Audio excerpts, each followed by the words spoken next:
Ndugu wanahabari, kwanza nimshukuru Mwenyezi Mungu kwa kutujalia afya, lakini nimeulizwa hapa kama dhima ya haya mazoezi ilikuwa ni nini.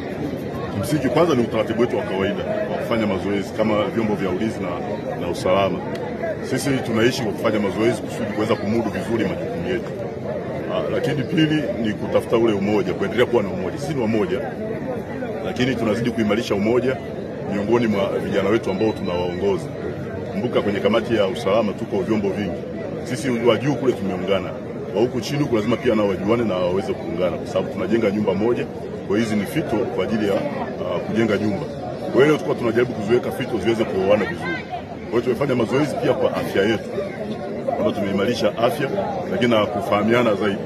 Lakini tunapoelekea pia tuna mazoezi mengi, tuna mwisho wa mwaka, tuna maparedi ya uhuru, lakini pia tuna uchaguzi huko mbele yetu. Uchaguzi sisi ndio wenye jukumu. Ukiangalia sheria namba 1 ya mwaka 2024 ya Tume Huru ya Uchaguzi, jeshi la polisi ndio lina jukumu kubwa la kusimamia ulinzi na usalama wakati wa uchaguzi.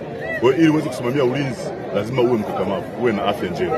Kwa hiyo leo tumekutana, tumefanya mazoezi. Tunafanya kwa kawaida, lakini Jumamosi tunakutana vikosi vyote. Tunafanya mazoezi kuangalia mmoja baada ya mwingine yuko namna gani kiafya na gani. Mimi naitwa Kanali Martin Msumari, ni mshauri wa jeshi la akiba kwa mkoa wa Morogoro. Na siku ya leo hii tumepata wasaa mzuri sana kujumuika kwa pamoja, majeshi yote, polisi, uhamiaji, JWTZ, magereza, kwa kufanya zoezi la ukakamavu wa mwili.